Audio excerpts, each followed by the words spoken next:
Welcome to On the Edge with April Mahoney Brains. Here, this is the spot where the conversation is pointed, the guests are sharp, and the responses are never dull.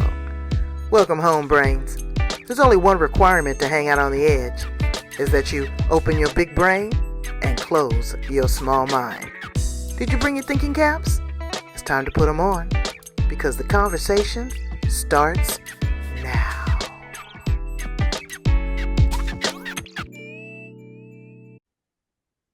Welcome to On the Edge with April Mahoney. How are you today, Brains? I hope you're receiving your highest and greatest good, because we've got a cybersecurity expert with us. And we're all worried about what's going on in the cyber world. It's moving faster than we can keep up with. We've got Allison Cutts, and she's working with single moms, but she was also a victim of cyber fraud. I'm going to ask her some questions, get some basic information. So I need all of you to grab a pencil and a piece of paper. Pay attention as we welcome her to the show. How are you, Allison? Hey, I'm doing great today, April. Nice to see you again. Nice to see you too. Nice to see you too. Girl, the world is moving so fast. It is, with artificial intelligence and all of these different the fake news, social media. You don't know what is real and what is not real. So let's dial back a little bit, hear a little bit about your story, your journey, your truth, and how you found yourself in this space. Yeah, absolutely.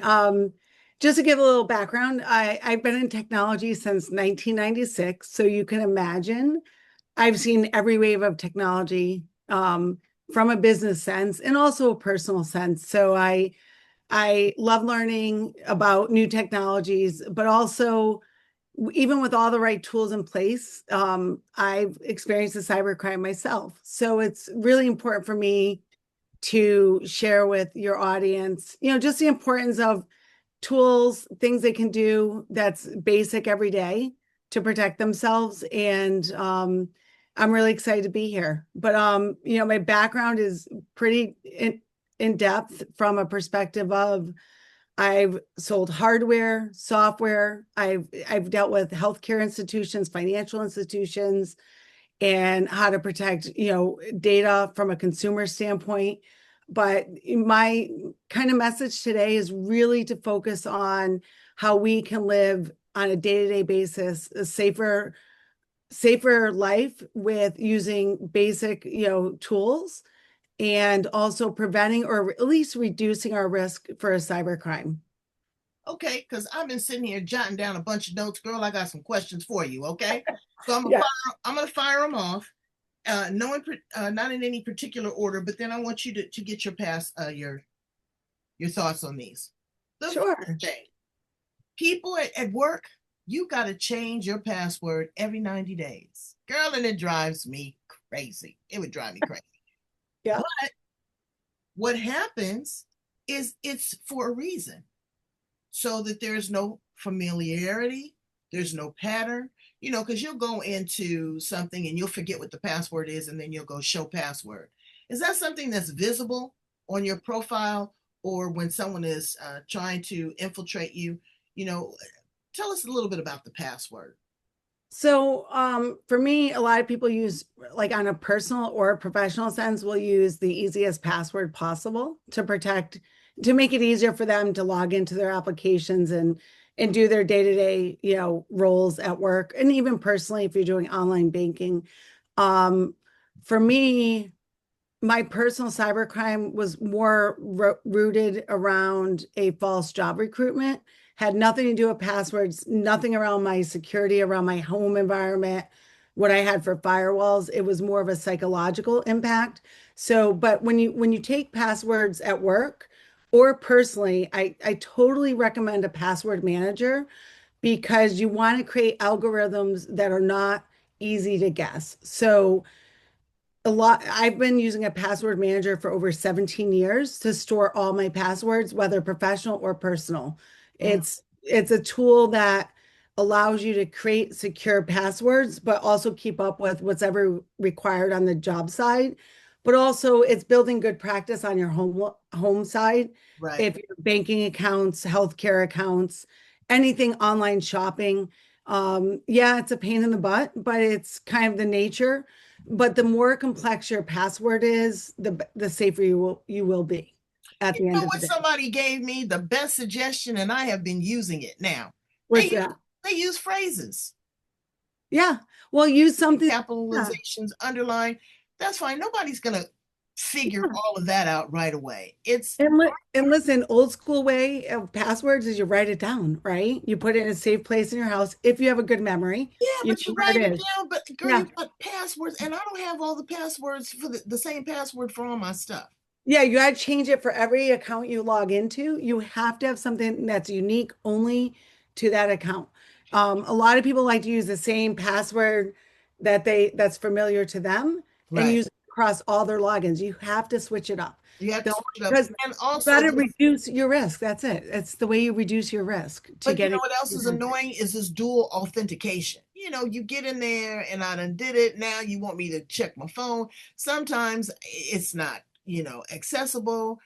I understand that the banks want to keep it secure.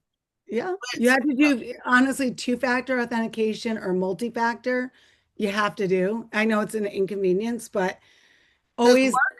yeah. I mean, listen, I literally every app I go into, I set up on every account two-factor authentication, or if they have multiple forms of authentication, like I have multiple email addresses, so I'll have different email addresses that are separate. So absolutely. You have to think of when you log into these accounts, the only way you know it's you is by that. So if a hacker gets, say, your banking information and somehow figures out your password, they don't know the text message is coming to you with that secure code. So it's really important to set up at minimum two-factor authentication. Okay. And if there's multiple ways, meaning text and email, I recommend that. Like, not every bank and not every institution has multiple ways of sending information, to you, but definitely at minimum two-factor authentication. Okay. And because if someone hacks it, the text is going to come to you, and then you're going to know someone's trying to access your account if it's not you logging in. Like I'll give you an example. Like my Amazon, it's a really basic example, and everyone uses Amazon for shopping. My kids have my login, and if they don't log in all the time, I will get a text message with an OTP code, which is a secure code that I have to then text them to use to log into my account. So I built in security measures even on Amazon that if my kids are shopping, or if I'm shopping and I'm not logged into a browser, that I'm getting that message that it's secure. So the more you can build in, the safer you will be. Let's talk about cookies. Uh, you know, they want your cookies. You're not gonna get my cookies. I I reject. clear I clear all my cookies. I do, and that's another thing. People do not go in and they clear their cookies. You can go in on your browser, go up to the history, click Yeah, on the history, download, and it will say clear cookies, all yeah, history. Now, I do that at least once a month yeah, because, when you log into certain sites, say, for example, Facebook, you yeah, don't want to have to go through this dual authentication again. So you just say, okay, save the password, or you stay logged in. And it captures all of your information. Brains, please do that. Change your password and clear your cookies. It's an annoyance because when you go back into it, all of your information has been erased and you're going to have to go through this step again. But at least it gives you a clear space to work with. Would you agree, Allison? absolutely. I mean, I clear, like, even my banking accounts. I don't do facial recognition. I'm a little bit more paranoid than most, I don't but either. because I went through a crime, I literally will copy my password from my vault of passwords into the bank account. I don't save anything into browsers.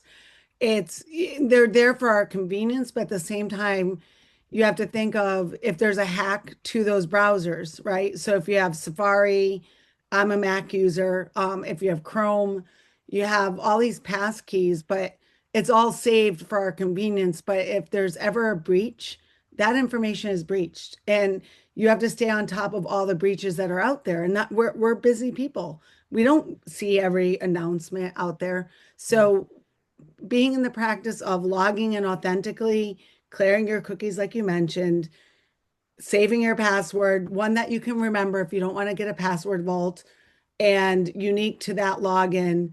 Log in and just do it authenticate naturally versus saving it in your history for sure. Okay, And so you don't, time. so do you recommend when it says save this password, do you recommend that we don't or we do? Well, I personally do not. There's Safari's big into save into your pass key and so forth. I use my password manager because I've been built over 17 years to use it. So I use one password for my vault. So I just save it into my vault and that's it. Like, but I think, the one pass or the keys that are stored are safe to a point. The thing that people have to remember is if they're saving those passwords up to their browser or using any type of software, you have to keep your software current. A lot of people do not update their browsers.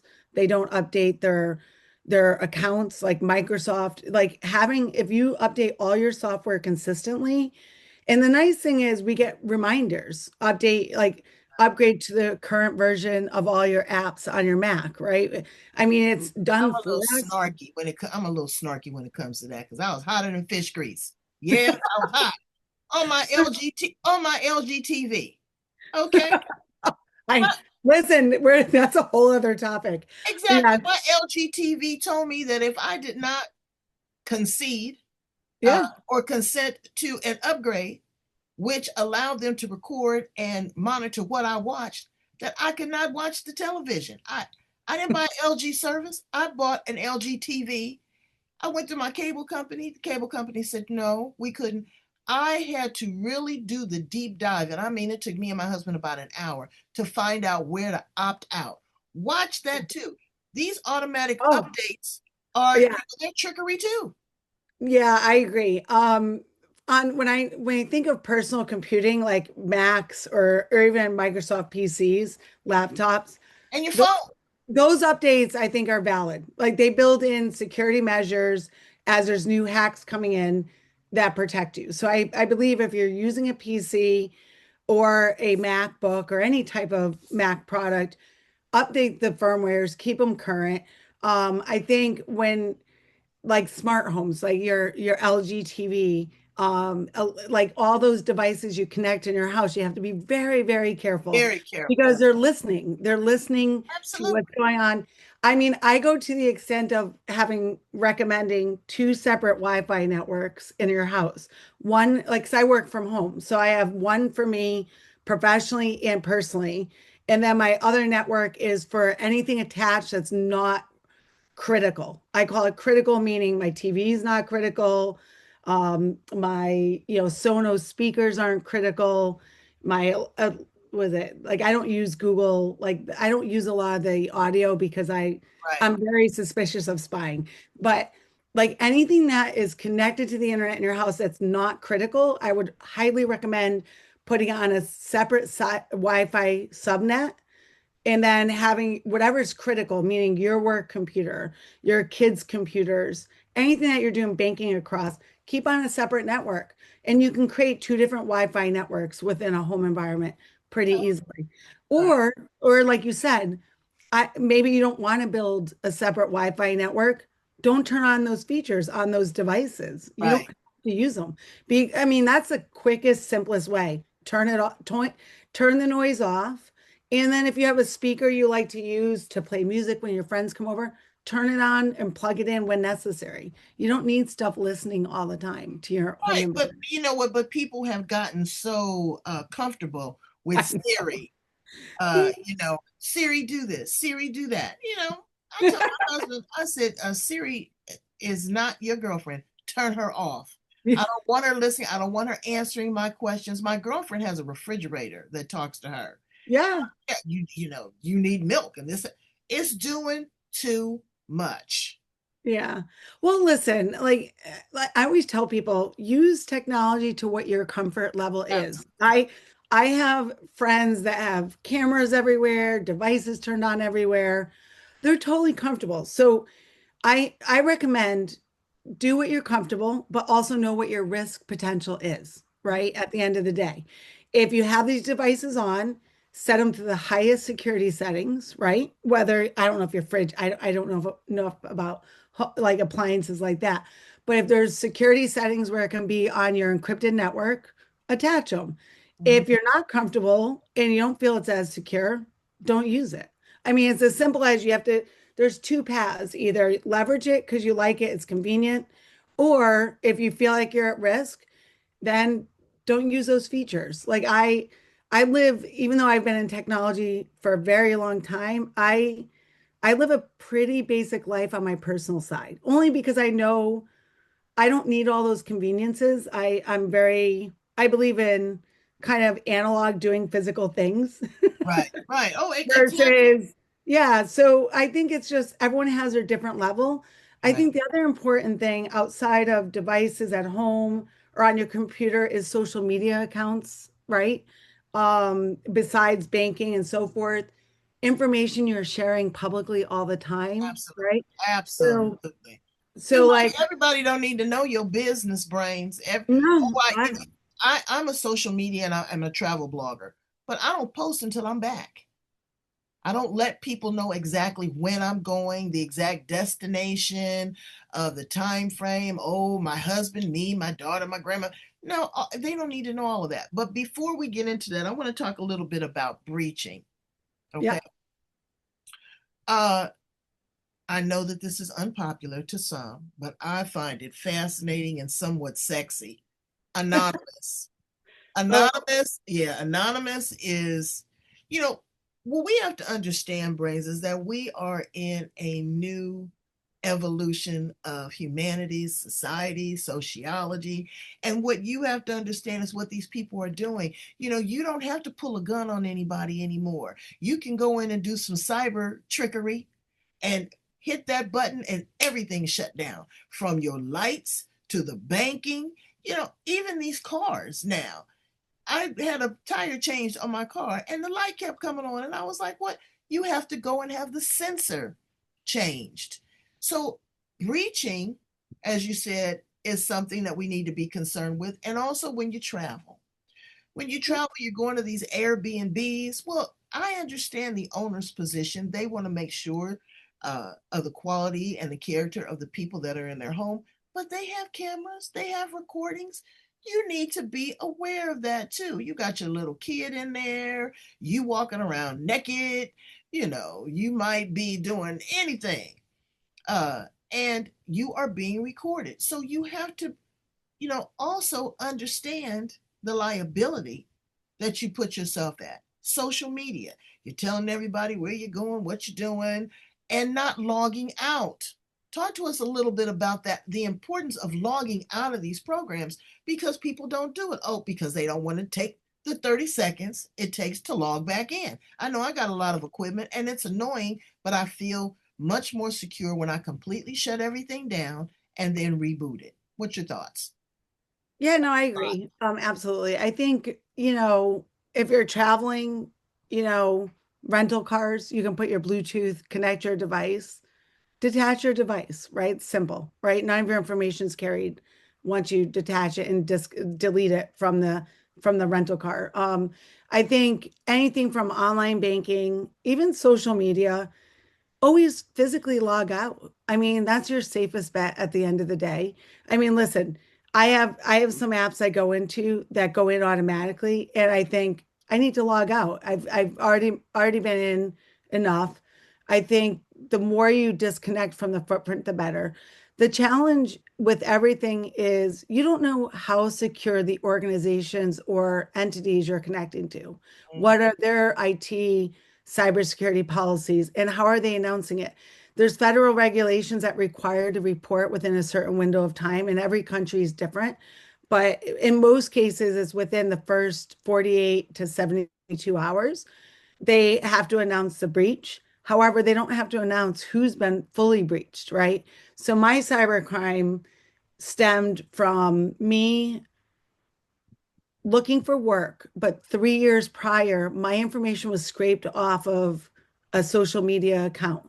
It was, and I won't say the name because I want to protect, it's a very valid organization, but they had a breach in 2016 and 2017 where my account information was shared all the way down to my email, right?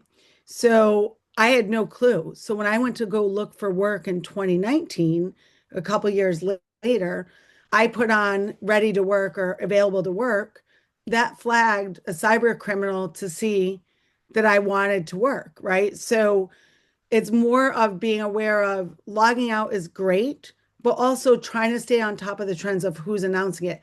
The good news is now corporations are reporting more and more of their breaches at the end of the day. But that doesn't always happen if they're smaller in size, right? If you're working with a small company. So, the more you log out, delete information that's not relevant for others to know. I hope you're not staying at an Airbnb that's recording you on video. Oh, girl, That, that sounds pretty rough. Maybe that's why I doing stick it. to hotels. I stick to hotels. I And- I sit to hotels too, but you don't know. They're watching you. You know that you are photographed at least 15 times a day. oh And yeah, and you go and I was in overseas, it's Europe. even more. It's even I more was in Europe. overseas. It was like 70 times a day. Yeah. You can't go anywhere without being recorded. And you know what they said? The biggest uh, thorough way is to your home. Now I don't know if you've heard this. Is through your thermostat. Oh yeah. Yeah. That's Through why your thermostat. I have an antique thermostat for a reason. I couldn't believe that. You got the I hot know it's yeah. And temperature think of all your control. HVAC systems, all that stuff's connected now to the internet. And like even when they came in to put a new water meter in, they have to measure my water where I live. And I'm like, are you riding across my internet? Like you have to be very aware if someone's coming into your house, HVAC, thermostats, like the Nests are the thermostats everyone loves to use. Anything that's smart, you have to, even if you leverage it, set it to the highest security settings. Even security companies like ADP, all those things that are Oh, connected to the internet. now, There's all a risk for more people to come into your environment for sure. now, the utility companies are not coming out and reading your meter, they're reading it remotely. Mhm. So again, that's another smart meter on your water, on your gas, on Yep. your electricity. These are things that we need to be aware of. Now, being able to control them, we You can monitor them, we can be aware of them, and we can't be paranoid because this is a sign of the times. This is just Yeah. what they're doing right now. You're gonna have to leverage technology You're when going to you have to leverage good. technology, but you can safeguard yourself again by logging out, changing your password, reducing the cookies, reducing the amount of information that you are sharing unnecessarily with the entire world. Um, your movement, where you're going, who you're with, all of these things. You can protect yourself. Photos of your children. Oh, I'm Yeah. going to my children's school. People can expand that out, see what the geographical location is. A lot of that pinning, when they say, "Oh, well, pin where I am on my phone." GPS, I turn that stuff off. I let you know what I want to let you know. I think that you're doing a fascinating job. So, what are you doing now? You're working with single moms. Tell us a little bit about that. So what I'm trying to do, I'm in the early stages. I'm getting ready to launch my first book around cyber safe moms, and I'm going to focus on single moms initially because when I went through my cyber crime, I was going through the process of becoming single. And there's a lot of simple tools and daily things to think about that are very simple to kind of implement. Like in the way I try to think of it, we all take the time to learn about new diets, new ways to stay healthy. And my goal is to create 5 healthy habits around how to protect ourselves. Like simple steps, simple areas, because everyone has their own digital footprint of how they use technology.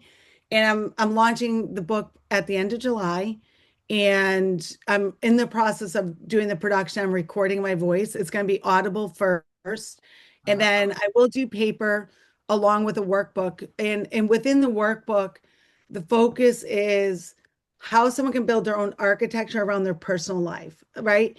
Because, like April, like you talked about, we have all these devices, we have social media accounts, we have email, we have banking, we have medical, we pay our bills online. The more we know our daily habits around technology, we can then measure what the risk is of those accounts, right? And when I went through my cybercrime, I had to go through how many old emails do I have that are out lingering that I haven't checked? Are the passwords secure? Like Facebook back in the day, many years ago, like would reset all the settings. So my security settings were down every time they did an upgrade. So knowing which applications I use or don't use and get rid of them. Like if you don't use them, get rid of them, right? At the end of the day. And then the ones you do use, make sure you have all those security settings set to the highest. And if they do an update, just check it periodically, like build a routine around it. It's just like we know we're supposed to eat like so many veggies and fruits and steak or chicken or whatever our body types need. But we also have to do a check-in. How do I feel? How does my body respond? So we have to do the same thing with technology. We have to go, these are my tools every day to streamline my workflow, especially for single moms. They're busy, they're by themselves. They're usually doing multiple tasks very quickly, and how to really slow down and measure where the impact areas, right? Is Right. where I'm going to focus. And then the other thing is, I'm going to roll out shortly after that. Teenagers and online digital safety. And I would love to do, maybe we'll do another podcast with Yeah. my daughter and I about stories of children and what they see on the internet and how to stay safe. Right. There's so many ways you can educate our own children on how to stay But the safe. predators is out There's so there, many baby. predators. Baby, Yeah. they are, and and the haters are out there. Oh, yeah. There's always Uh, a here.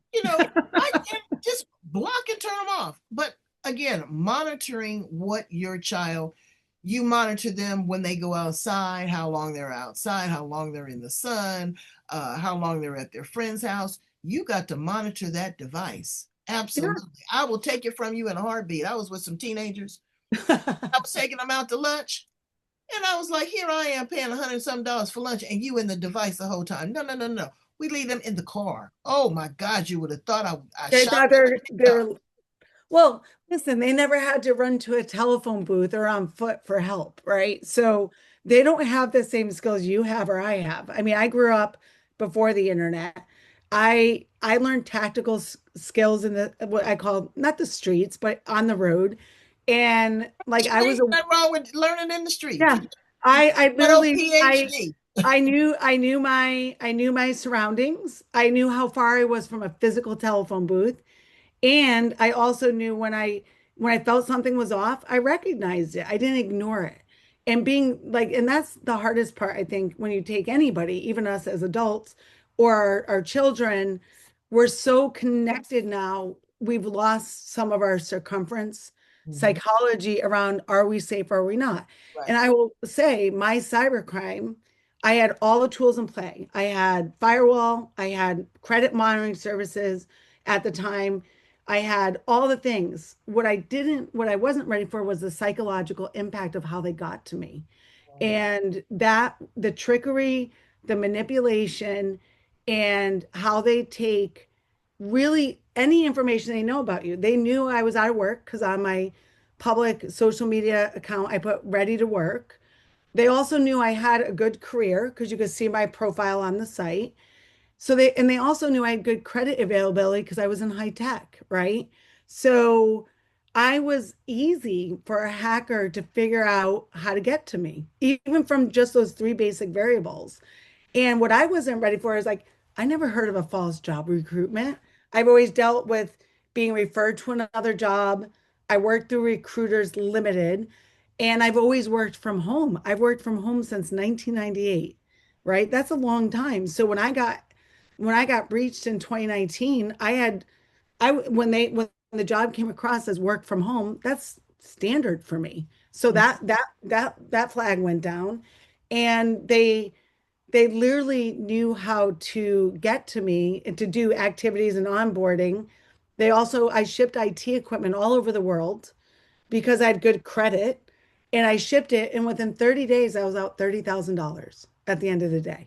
So think of it, $1,000 a day over 30 days, going through divorce, my unemployment, because I stopped my unemployment, and I had a sick kid at home. So when you take all those parameters, I was the perfect person to steal money from at the end of the day. However, what I learned from that is I have to be more aware of the psychological impact, Right. right? And with AI Ah, and with AI and machine learning, these hacks are going to come faster and faster at the frontline people. You, me, your neighbor next door, getting even if it's fake mailings that go to your house. Because like my neighbor right down the road, she's 92, like 3 years ago, got a fake mailer saying she owed so much money for a retirement home for someone who wasn't her family member. She's like, "Oh, I need to get an attorney involved." I'm like, "No, you don't. Cut it up. Throw it in the trash." I said, "You are not you're not the executor to the estate." But she, because her generation is like fix it, solve it, just like we all are. Like you have to slow down and figure out, is this real or is it not? And same thing with me. I was moving so quickly. I had so many red flags. Honestly, April, I had so many red flags around my cyber crime that I suppressed because I'm like, this isn't real. And even my sister said, "Are you sure that's a real company?" I'm like, "Yeah, I went to their website. I went here. They're yeah. connected on Went my to their website. Yeah. there, no, I went to their social media accounts connected to other people I knew. Like it was very sophisticated. And the bottom line is it's very violating when you go through it because you realize, oh my God, they know so much about me. They Yeah. know so And you much. feel like you've been raped. And then, Oh, yeah, yeah. exactly. And what am I going to do? How am I going to recover? Am I ever Oh, going to be safe again? You can't live in a world of paranoia, but people will no. say, oh, But well, I don't want to go on. I don't want to do this. I don't want to do that. What you fail to realize, Brains, is that you are only a point and a click from anybody. You pay $35 and somebody can get a complete history on you, where you live, your phone number, all of these things. And it's of public knowledge. And yes, now with the however, there's tools to wipe that out. Like I learned going through my divorce and my cybercrime. There's services like Delete Me, stuff that pulls your information off the internet. So there are tools out there that you can use. Oh, can you Yeah, send us there's some links? yeah, I will. Yes, absolutely. There's free tools and then there's tools that cost a little bit. But I had to learn, I had to pull a lot of my personal anything out there off. Now, by the way, once you're on the dark web, you're always on the dark web. Tell us, So what is this dark web? So once someone steals your information, there's like an underground group of very smart technical people Like that anonymous. your information is shared all over the world. Like I'll give you a basic example. I keep getting text messages from a European phone number +33, right? That's England, maybe? I'm Mhm. not even sure. So Plus four three four three. is England. Oh, okay. So from another country Mhm. that says I have a traffic violation. Now listen, I live in a state. If I have a violation, I know by paper first, right? Right? Because the police officer gives me a ticket, and then I get notified in the mail if I don't get a ticket. So I'm getting chronic texts on a daily basis, even now, that I have a traffic violation. I do not. I have no violation. I and like come to my door with a warrant or mail me something in the mail, then I'll or go to the state that you live in or wherever you're govern because everyone around the world has different governing bodies. But I mean, I get stuff all the time. Toll companies around toll passes. Yeah, I get that crap too. Everyone gets it. I It's like, avoid I avoid the toll. But what yeah, I do, excuse me, is I block that and I delete it. So yes, and it will and still these come through. realtors are the worst. You put stop in, and it's marketing. That's how you're marketing and promoting right now. You're Yeah, gonna snag somebody. You throw a lot of bait out there. Somebody's gonna pick it up sooner or later. I get that. yeah, But what we have to do is, again, we have to be more vigilant and not so relaxed about what we do. Pay attention, read, open your mail. I was at my daughter's house the other day. A stack of mail didn't open. I said, girl, there could be a check in there. There could be a notice. There could be a fine. It could be anything. Open your mail. Don't just ignore these things. again, change your passwords and your cookies. So let me ask you some fun questions before we conclude, Sure. Allison. If you weren't in cyber tech, what would you be doing? Um, I honestly love to learn, and personally, I like to landscape and garden, so I like to be out with nature. So I'm a big person of being outdoors. I like to do outdoor activities, camping, all that fun stuff that most people don't like to do. I like to be disconnected because it reminds me of how I grew up. I was disconnected from the noise. Mm, So for me, if I wasn't in this space, I am in this space, but I like to slow down and take my time and enjoy the elements around me. And I think for me, learning about technology, how it impacts human behavior is really important for me because that's a new aspect I had to learn about myself, about how do I slow down? If I wasn't reaching out for it, why would I accept it as true? Right. So, like to me, more the psychology side of cybercrime is more important than we could have all the fanciest tools, passwords, but if they know how to get to your mind and the way you think, and by what you post, like you said, the more noise you make out in the world, which is totally fine, the more information you share, the more they know who you are. So I've made it a practice since 2019. I reduced my digital footprint to almost zero for about probably 4 years. I didn't share much about myself online. And then I've opened back up, which has been really hard because the psychology of that does come back of, are these people real that reach out to me? I don't know who they are. So I think for me, like if I wasn't in this space, I'd be out enjoying nature, mm. uh, and helping my community. I'm a big community person. I love to help people. So, but for now, I like learning, and I'm not that I'm young, but I have many years ahead of me, and my goal is to help Well, community. I look at you and you must be using one heck of a moisturizer because when you say that you have been in this, in this zone of genius 25 years, honest to Bob, you don't look much older than 25. So they did not mess with you that way. That's for sure. You don't look Well, like what you've been through. I will tell you, I drink a gallon of water every day. I Oh, do not do anything else. I do have fake eyelashes. I'll be honest about that. But that was only because oh, there's I, nothing fake. They're I, faux. yeah, well, I went through a divorce and I looked like a crazy lady with mascara, so I got into that. That's my only vice. But yeah, I mean, I'm double 25 plus in age. I've been out and I'm vintage, and it's so interesting when I think of industries like you take banking, right? People could be in banking a long time and you think they're prestigious and experienced. In technology, you're outdated the older you are.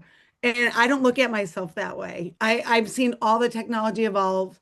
I know what's safe, I know what's not.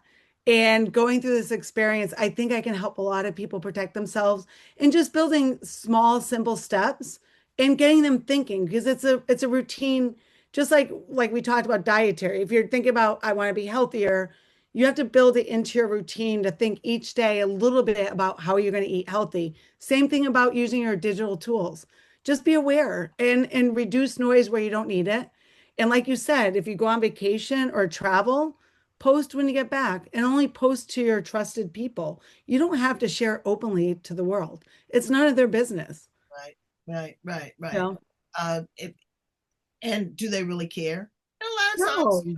people don't, they're not happy for you that you're able to go on all these fabulous vacations and spend all this money and stuff. They're watching you.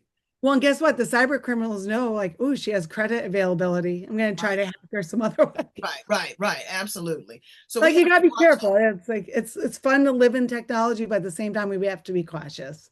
So if you were an appliance in the kitchen, what appliance would you be, Allison? Oh God, I'm fiery. I'd be an oven. Be an oven? Yes, I'm a firecracker. And then I would be an oven with water because I definitely have an emotional side. So Oh, it'd be like a water dispenser off to the side, maybe. okay. I'd be the air fryer. Yeah. Okay, I I would like be the that. oven or the barbecue. I'd be the grill, whatever. I'd be the fire, whatever is the fire in the kitchen, that would be me.